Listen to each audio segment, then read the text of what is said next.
Schunemann.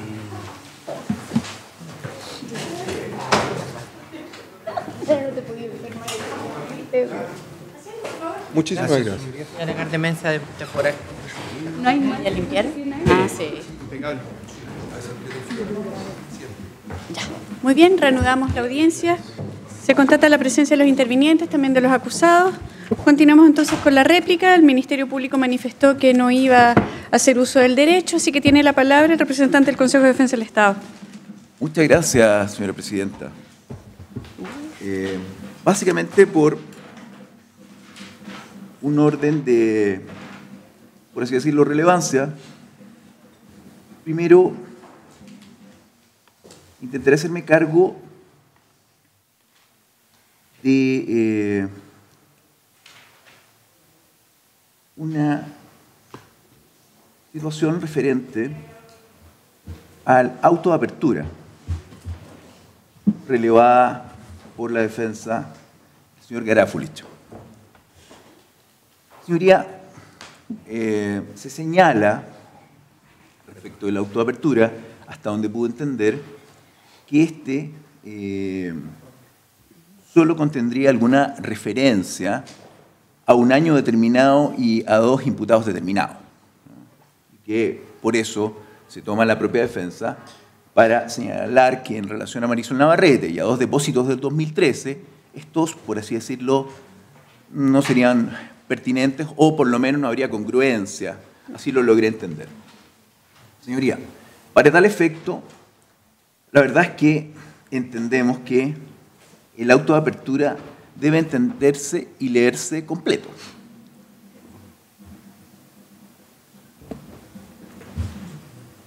Y desde esa perspectiva, señoría, entendemos que el auto de apertura en el hecho 1 tiene un primer párrafo que describe las conductas perfectamente. Las conductas, ¿cierto?, en relación a, y me permito solo leer, el acusado Mauricio Valero Illana, actuando como persona natural y en representación de la sociedad Cabal, en el mes de enero de 2014, adquirió los predios tales y cuales. Después señala, ubicados en la comuna de Machalí, con la finalidad de que se realizaran gestiones para la modificación del plano regulador con el objeto de aumentar el límite urbano, y se refiere ahí, ¿no es cierto?, todo lo cual hizo incrementar ostensiblemente el valor de dichos predios, mejorando en ello sus opciones de venta a través del acusado Juan Díaz, Cintia Ross, Bisner, Silva Menares, Juan Díaz, dice, y el acusado Jorge Silva Menares, director de obras municipales. Entonces refiere las conductas para realizar las gestiones señaladas, perdón, en las formas señaladas pormenorizadas en el acápite de los acusados Juan Díaz Sepúlveda, Cintia Ross Bisner, Jorge Silva Menares y Marisol Navarrete Carmona. Luego, o sea, en el fondo señala la médula fáctica del 250. Después dice, los pagos realizados por el acusado Mauricio Valero Illanes para el fin señalado, en el segundo párrafo, y menciona, en este caso, los pagos, entre ellos los de Marisol Navarrete. Ya menciona a Marisol Navarrete arriba, en el párrafo primero. Y luego termina, ¿no es cierto?, con un tercer párrafo, dice el dinero entregado por el acusado Mauricio Valero Illana al acusado Juan Díaz Sepúlveda para que éste pagara a su vez a los acusados Cintia Ross Bisner y Jorge Silva Menares, ascendió a un total de 20 millones de infracciones. ¿Qué es lo que trato de relevar con esto, señoría? Que los 3 o 4 primeros párrafos permiten perfectamente dar cabal cognición al artículo 250. Se señala el motivo de los pagos, se señalan los pagos y se señala también, desde luego, por qué se pagaron, que es como motivo de cambiar el plan regulador. ¿A quiénes se menciona? Al señor Díaz, desde luego, como sobornante, al propio señor Valero, en la misma calidad, desde luego, al señor Silva Menares, a la señora Ross y a la señora Navarrete, como cónyuge, en este caso, del señor Silva Menares. Por lo tanto, señoría, prescindiendo incluso de cualquier situación posterior, ¿no es cierto?, que se haya podido verificar en el trámite de este juicio, téngase presente, solo remitiéndonos al auto de apertura, químicamente puro, por así decirlo, se satisface el artículo 250.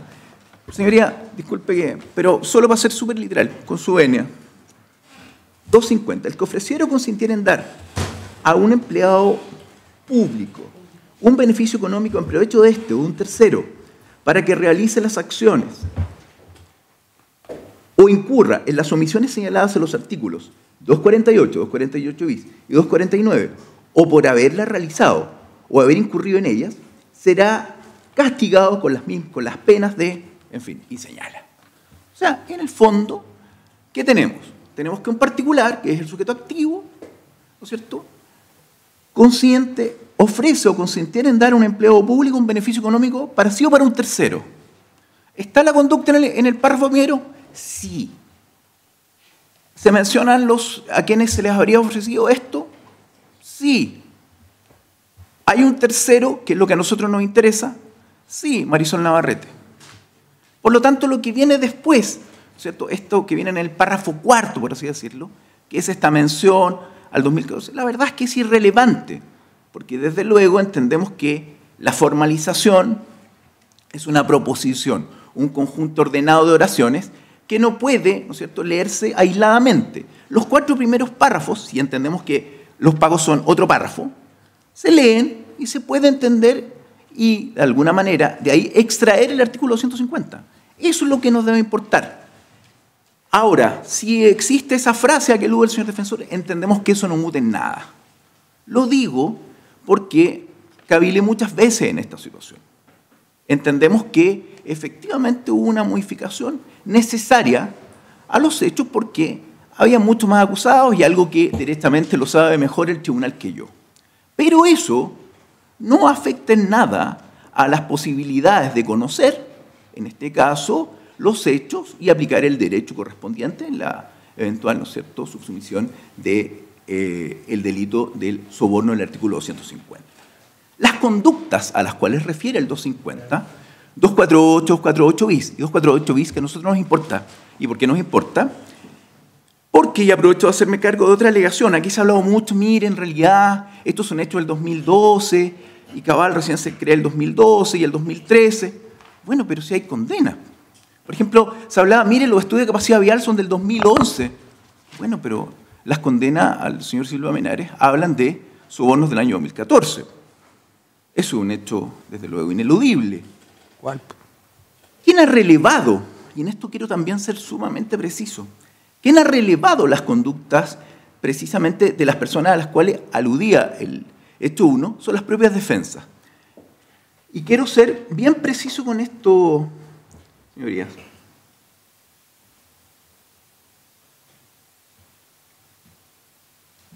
Audio 19 de junio de 2018. Denominado Berna 3. Así se llama el audio. Minuto 4:14. La fiscal Allende le pregunta al capitán Berna, ¿le suena en esta causa la imputada Marisol Navarrete? Y desde luego contesta, en este caso hasta el minuto 4:48 el capitán Berna, diciendo que es. Después, y algo bien interesante en relación a la defensa del señor Garafulich, minuto 19, en este caso de un audio denominado Berna 8, si no me equivoco, es de 20 de junio. Minuto 19:23, defensa del señor Garafulich, pregunta por Marisol Navarrete y depósitos a capitán Fernando Berna. Y le recuerda expresamente, don Antonio Garafulich, la vinculación familiar, en términos textuales. Usted, bueno, sabe que doña Marisol Navarrete es la cónyuge de don Jorge Silva Menares.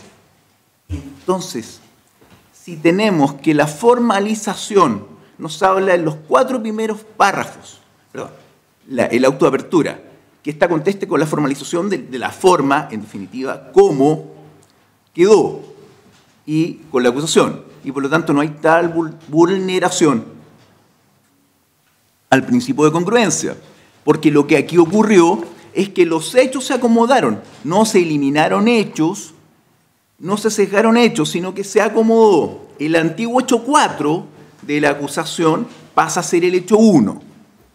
Ahora, la remisión que se hace a las otras conductas desde luego, ha sido satisfecha ni siquiera a instancias nuestras, a instancias de lo abogados por las propias defensas. Y ya lo he dicho, la lectura adecuada, precisa, de los 4 primeros párrafos del hecho 1 permiten satisfacer, y lo digo responsablemente, y más allá del resultado de este juicio, lo digo realmente como dice don Rodrigo Coloma, un profesor mío, me dice, mira, los abogados tienen que coadyuvar en esta función. Y hoy día en el nuevo sistema procesal penal ya no es como antes que uno presentaba los escritos. Uno debe coadyuvar. Bueno, estoy tratando de coadyuvar, más allá del resultado del juicio, que espero, desde luego, sea lo mejor para mis pretensiones, pero si no es así, en definitiva yo lo digo responsablemente, señoría. Los 4 primeros párrafos permiten satisfacer el 250. Aisladamente se está pretendiendo, mire, con el párrafo 5º esto queda fuera. No es así. No se le puede dar una lectura sesgada, en este caso, a ello. Espero haber satisfecho sobre ese punto lo señalado. Luego, la misma defensa del señor Garafulich nos dice que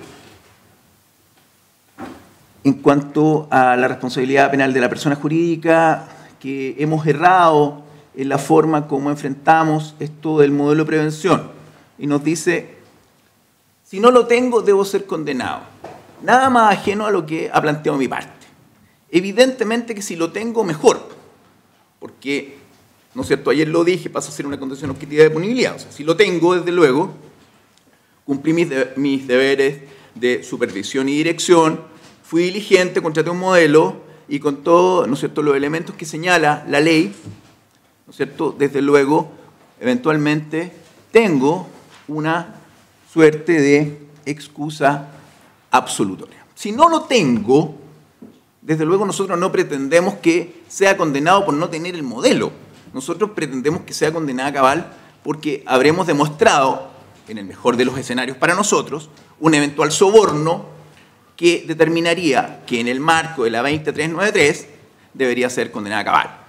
Pero aquí no podemos desatender el artículo 3º, inciso 1 de la ley en cuestión, que señala que si las acciones son en provecho o interés, en este caso de la empresa, comprometen.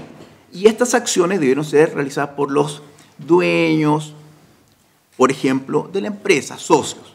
Bueno, se ha dicho hasta la sociedad, incluso en el ámbito tributario, que cabal es una empresa de responsabilidad limitada.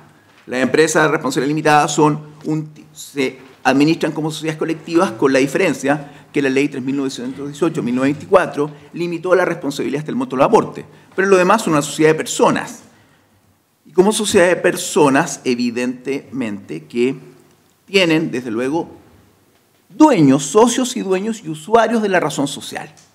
Y en este caso se cumple a cabalidad lo del artículo 3º, porque el señor Valero habría realizado o realizó las acciones, desde luego, por y para la sociedad. Ayer reseñaba que en 8 meses, ¿cierto?, compra una sociedad con 2 ofertas entre abril y julio del 2013, un cierre en septiembre de 2013 y una compra en enero de 2014. Flash, 8 meses. ¿Es en interés? Sí. ¿Qué sostenemos? Que no son baladíes los traspasos al señor Díaz, porque el señor Díaz no es alguien que iba pasando por la calle. El señor Díaz está condenado por soborno, y ese es un hecho que ha sido traído a colación por las propias defensas, no es algo irrelevante.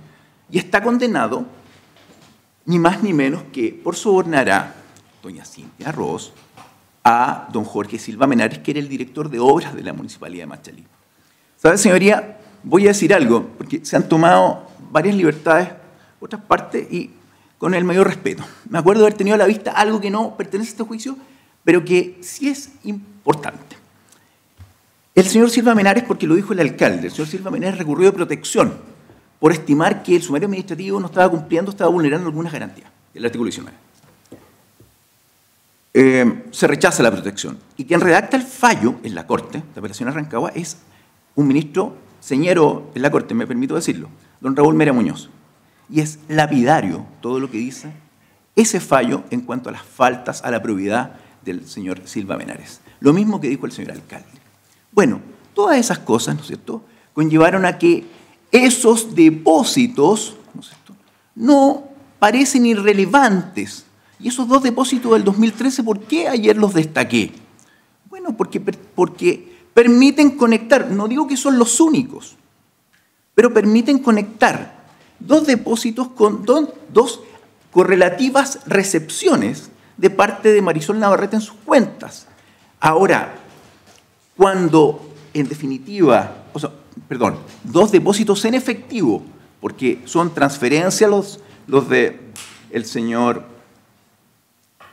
Valero al señor Juan Díaz, y son depósitos en efectivo, los de, en este caso, el señor Díaz a la señora Navarrete. Señoría, si no estuvieran las menciones de los depósitos en la formalización, no hubieran estado en la acusación y no se contuvieran como lo están en el auto de apertura, yo convengo que se diga que hay, ¿no es cierto?, falta de congruencia. Pero estuvieron siempre. Y el hecho 4 hoy día es el hecho 1 y en los 4 párrafos no cambió nada. Es el único tema, desde luego, que ya todos lo sabemos. Pero sostengo responsablemente que, aún prescindiendo de cualquier otra situación, el auto de apertura, como está estructurado, y que además, aprovecho de decirlo, fue dictado por un juez correctamente, que me merece mi mayor respeto y aprecio, que no siempre me dé la razón, desde luego, me parece que bien actuó. ¿Por qué razón? Porque aquí lo que debe entenderse es que no podemos desatender el accionar del particular. ¿Quién es el particular? Don Juan Díaz y el señor Valero. Esos son los particulares. Uno está condenado, el otro no. Y por lo tanto la remisión a las conductas, al 248 y 248 bis, desde luego son remisiones que se debe tener en cuenta si hay indicios de acreditación. Bueno, acá lo están, y no porque nosotros nos hayamos esforzado mucho, sino porque derechamente, ¿no es cierto? O sea, nos esforzamos en señalarlo, pero de alguna manera, remisión efectiva ha sido de parte de la defensa. Ya lo he señalado. Señoría, un tercer punto ya para ir concluyendo, al menos respecto del señor Garafulich, del defensor Garafulich, dijo algo así como que, por acá lo tengo apuntado, en definitiva, se requería para la contrastación del cohecho una especie de pago-beneficio del soborno, cohecho activo. La verdad es que eso no se desprende del 250. El 250 es lo único que dice: el que ofreciere o consintiere en dar a un empleado público un beneficio económico, en provecho de esto un tercero. Nada más. La verdad es que pago-beneficio, simplemente el que ofreciere o consintiere en dar a un empleado público un beneficio económico a un tercero. ¿Quién es el tercero? Doña Marisol Navarrete. ¿Quién es el empleado público? El señor Silva Menares o la señora Ross. Por lo tanto, las remisiones que se hacen a Silva Menares se deben entender a Marisol Navarrete, porque desde luego el sujeto activo calificado es, desde luego, Silva Menares, pero el tercero, en este caso la extraneus, es Navarrete, su mujer. Se trajo expresamente a colación. Señoría, en relación a la primera defensa, en este caso del señor Valero, representado por el señor Jiménez, hace los mismos alcances y señala que cómo es posible traer estudios de capacidad vial del año 2011, que hay una especie de traslape espacio-temporal. O sea, yo sigo sosteniendo lo mismo. ¿Qué traslape espacio-temporal? Si los estudios de capacidad vial, desde luego, son parte de todo un accionar, pero resulta que el señor Silva Menares fue destituido y sancionado penalmente por beneficios que percibió el 2014. ¿Dónde está, en este caso, el problema espacio-temporal?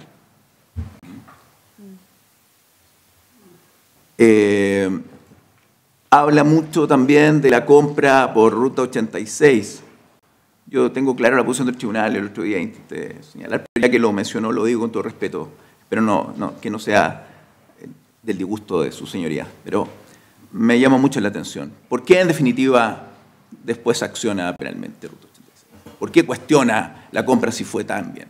¿Por qué busca rebajar el precio? Entonces, eso me parece que por lo menos debería, ¿no es cierto?, dar un signo de interrogación. Señoría, no quiero abusar más del tiempo. Solo quiero decir que en relación a los medios de prueba, señoría, acá se ha hecho todo un esfuerzo por la Fiscalía del Ministerio Público y por esta parte querellante para, en definitiva, mostrar un caso que ha tenido una relevancia mediática importante. No soy quien, desde luego, para señalar otras consideraciones, pero acá, desde luego, el ciudadano medio está mirando, señoría, el resultado de este proceso penal. Entendemos que las conductas del señor Valero, desde luego, no pueden sino entenderse en relación a todo el correlato probatorio y fáctico que hemos intentado reseñar en esta causa. Eso es todo por mi parte, señoría. Muchas gracias. Bien, se tiene entonces presente la réplica. Representantes del Servicio de Impuestos Internos. Sí, gracias, señoría. Hago uso de mi derecho en virtud del artículo 338. Bien, voy a tratar de ser lo más preciso posible, como nos pidió su señoría.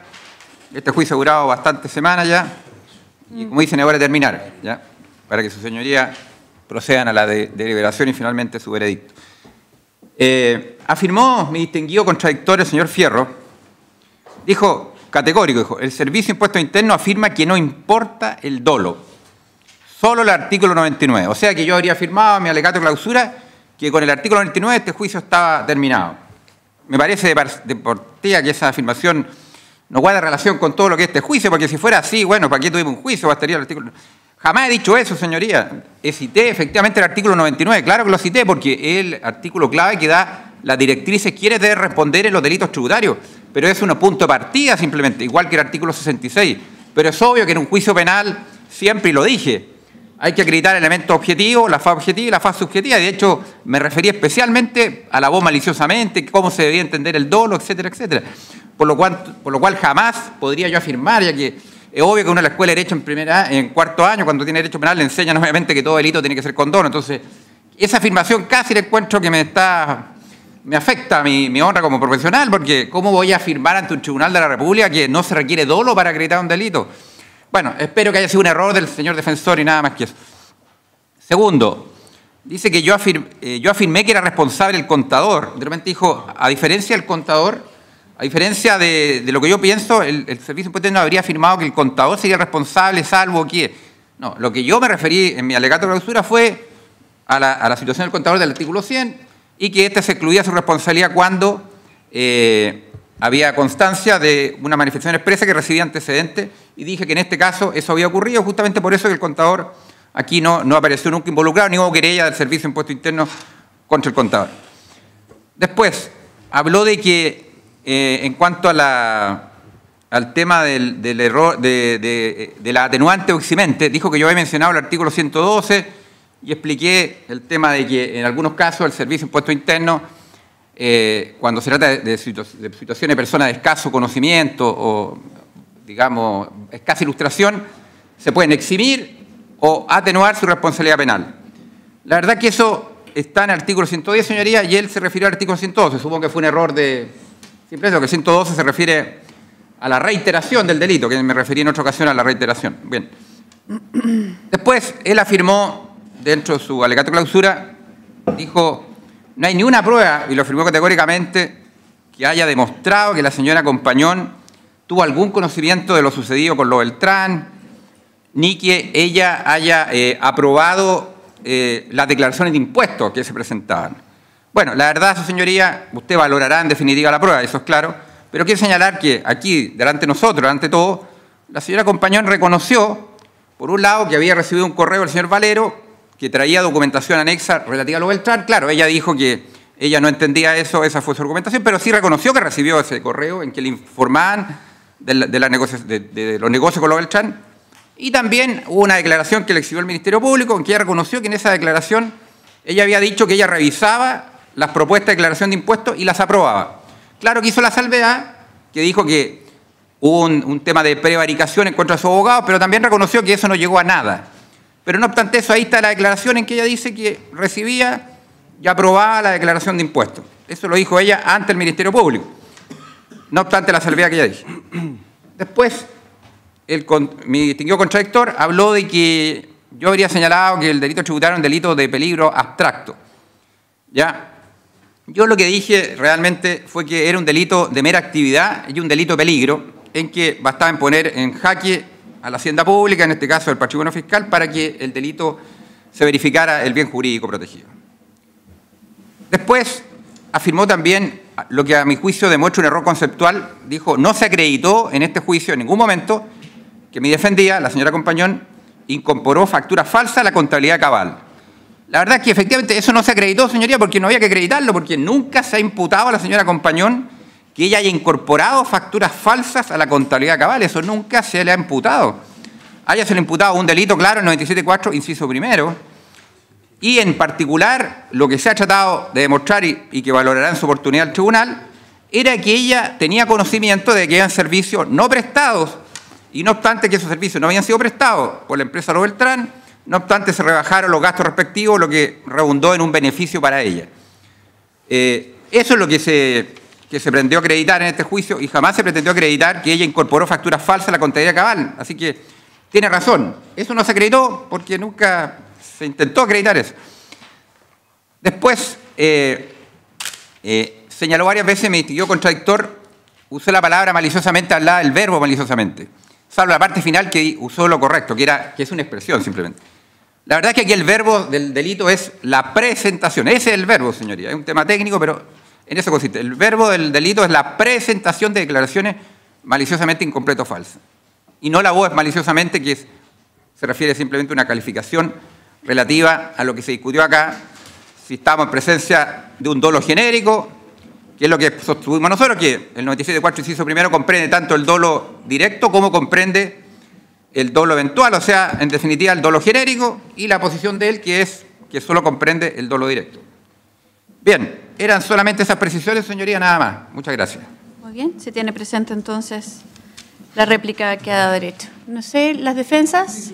Solamente yo entiendo. Espérenme un segundito. ¿La defensa del señor Valero? Solamente voy a hacer una acotación a la última frase Perfecto. que manifestó el querellante por parte del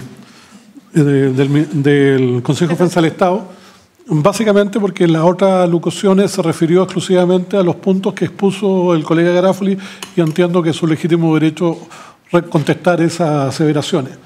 Respecto a la aseveración que me preocupó, y de verdad me preocupó porque estamos en sede de un tribunal de la República, es la afirmación de que la opinión pública está mirando a este tribunal. La verdad que me parece de pésimo gusto hacer una afirmación de esa naturaleza. Lo que nos concierne a nosotros, como auxiliares de Administración de Justicia, y al propio colega que hace la afirmación, es que en los tribunales se aplique justicia, y no que se le dé el gusto a la opinión pública. La verdad, su señoría, no pensaba contestar, pero me pareció una frase tan desafortunada, manifestada en el marco de lo establecido en estos alegatos de clausura, que no podía dejar pasar por alto una afirmación de esta naturaleza, porque considero que es irrespetuosa tanto para los que hacemos esta función como para el tribunal y como para todos los que estamos en esta sala. Entonces, en esos términos, la verdad, su señoría, solamente quería dejar patente mi malestar por el comentario, ya que no es correspondiente, no es el sitio, no es el lugar. Tal vez a la salida del tribunal, haciendo vida social, podemos hacer comentarios de esa naturaleza, pero aquí en la sala de un tribunal de la República no corresponde, y quiero dejar patente mi molestia a ese comentario. Respecto al derecho del colega Garofoli de contestar la réplica, no me voy a referir a los puntos de él porque son los puntos que él manifestó y entiendo que es su legítimo derecho contestarlo. Muy bien, se tiene presente entonces aquello. Las otras defensas, no sé quién va a empezar. Muchísimas gracias. Muy bien. Su señoría. Con la venia de su señoría y el tribunal.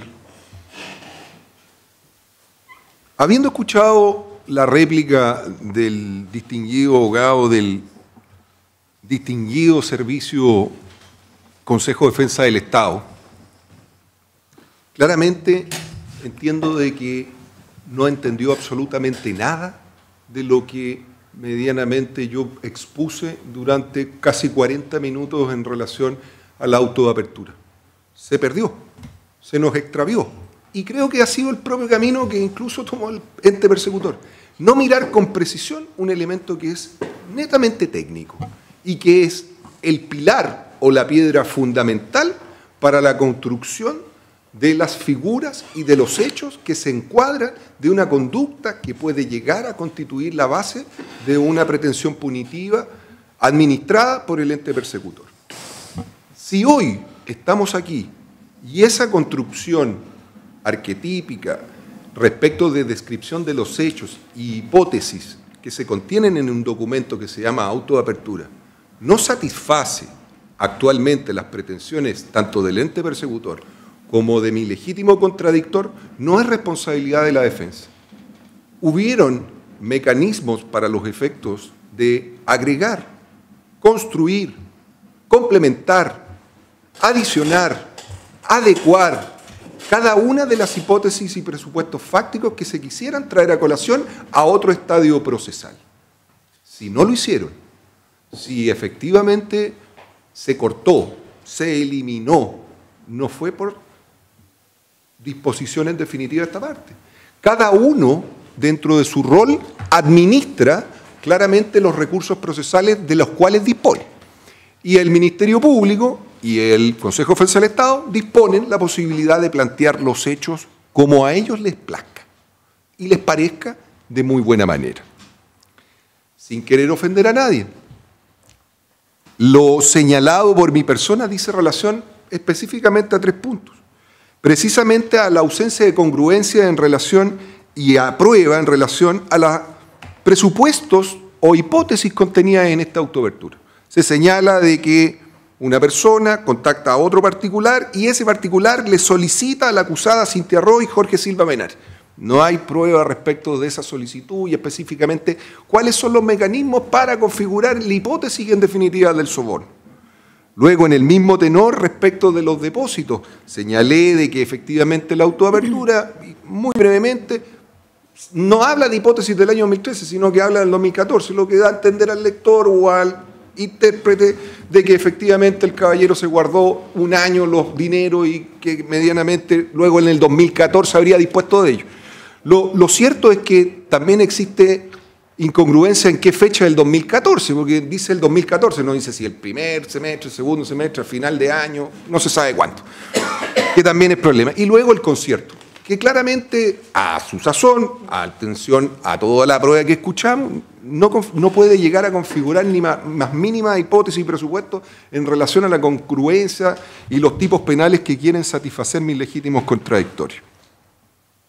Por lo tanto, bajo esa hipótesis, no solamente hay un problema de descripción en el auto de apertura y de congruencia, sino que además también, y sin querer entrar en alargarme mucho, respecto de la construcción de la comunicabilidad del dolo y específicamente incluso sin hacer necesario entrar a reproducir ejercicios que se practicaron dentro del desarrollo en orden a que no había ninguna línea espacial respecto de los presuntos depósitos, explorando la legítima posibilidad de que hubieran sido pagos en cuanto a montos, fechas u otros, ya con esta sola hipótesis se caen, pero en el evento que pudiéramos entender o seguir el lineamiento de mi distinguido colega del Consejo de Defensa del Estado, es un particular a otro particular, a un tercer particular, para dárselos a su marido.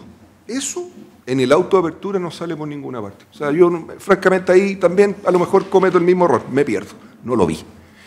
No tengo cómo hacer comunicable esa figura del dolo respecto ni de los montos, ni de la fecha, ni los objetivos, ni en el pago, ni entregar, ni satisfacer, ni que con el pago a la señora voy a corromper o realizar algún tipo de dádiva para los efectos de coaccionar al Ministerio Público. Si lo que no me entendió nunca y parece que no escuchó fue el hecho de que se centraron en los pagos en los funcionarios públicos, en los presuntos funcionarios públicos, pero nunca pudieron hacer la línea o el puente con el primero, que era el particular, y ahí se perdieron, y ahí este juicio se les fue francamente por un barranco sin freno.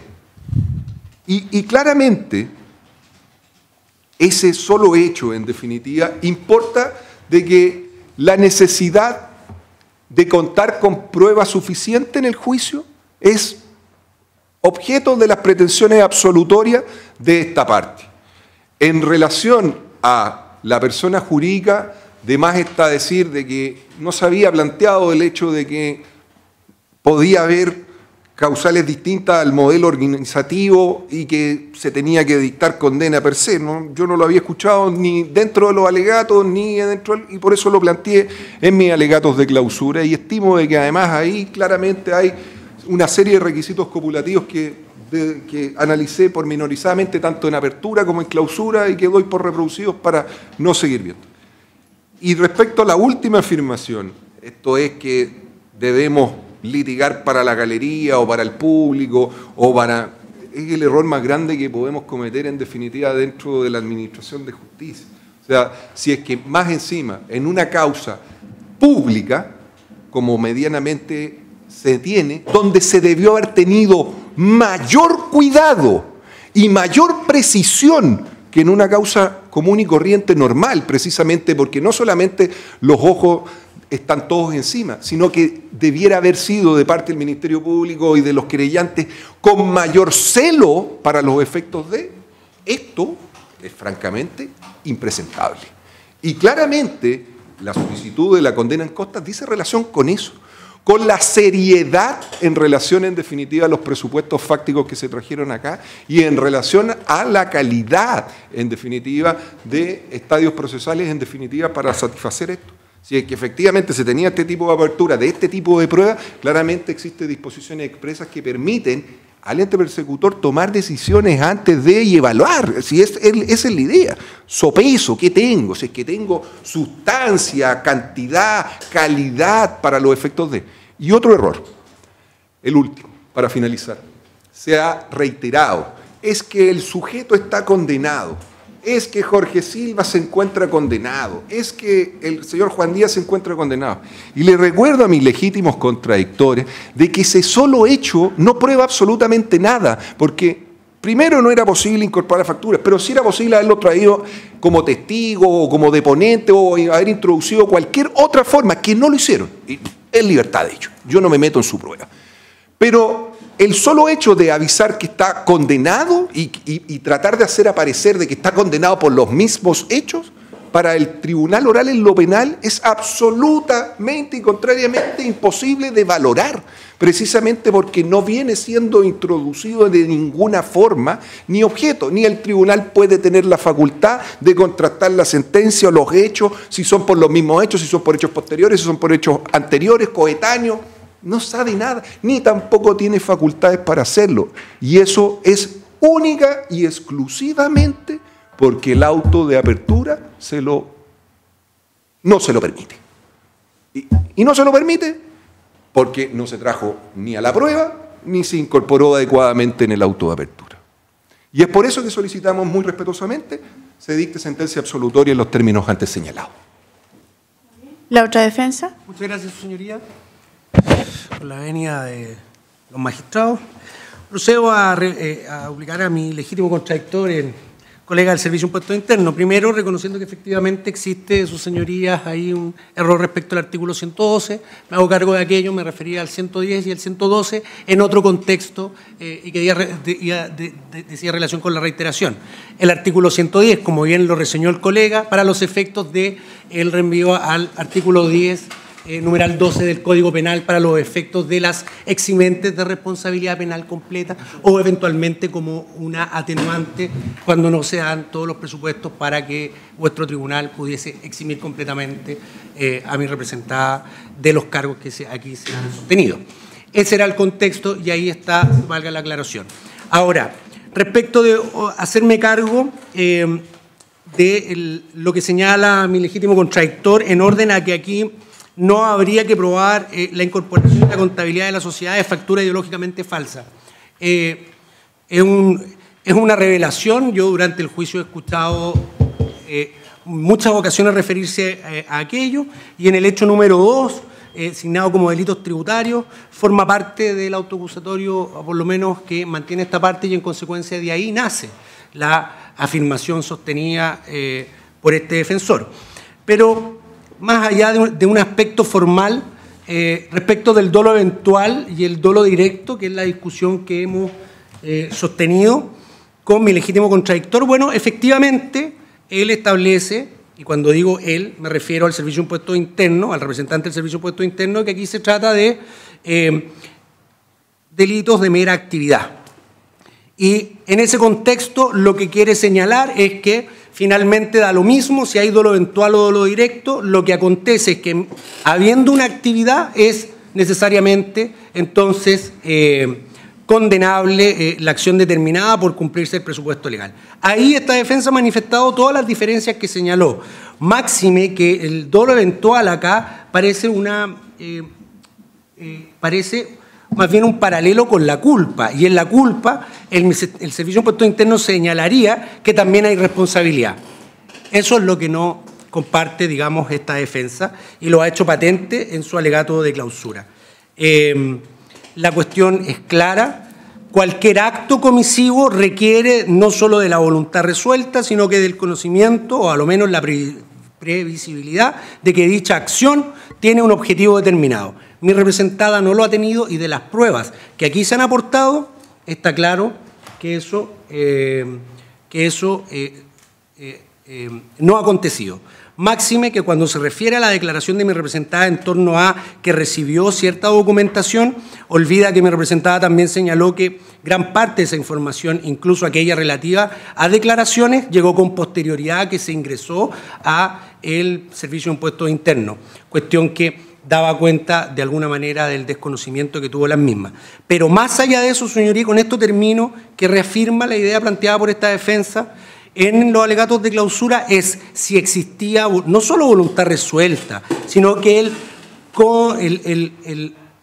conocimiento y el objetivo de no solo aumentar las utilidades, sino que además de defraudar al fisco. Y lo que he dicho es que eso no existe y que no hay prueba suficiente para que así lo acredite. Es decir, no existen antecedentes suficientes para tener en el fondo por constatada esa acción comisiva que plantea el Servicio de Impuestos Internos y el Ministerio Público respecto de mi representada. Mantengo la solicitud de absolución, su señoría, planteada en lo principal de mis argumentaciones. Muchas gracias. Señoría, perdón, ¿podría No, ya terminó el proceso de alegatos y de réplica, así que no es necesario. una pequeña explicación, señoría? No, es que no es el momento, señor abogado. Y no es necesario tampoco. No se preocupe. Sí, muy bien. Muy bien, entonces se tienen por terminados los alegatos de clausura y las respectivas réplicas a las que han realizado los intervinientes. Así que don Mauricio Guillermo Valero Illanes y doña Natalia Carolina Compañón Soto, en esta parte del juicio, se les informa que ustedes tienen derecho a señalar lo que estimen pertinente. No es una nueva declaración. En el evento que digan algo no será considerado por el tribunal como una nueva declaración para efectos de resolver. Solamente si quieren decir algo para los efectos de... Son sus últimas palabras nada más, antes de resolver. Muy bien.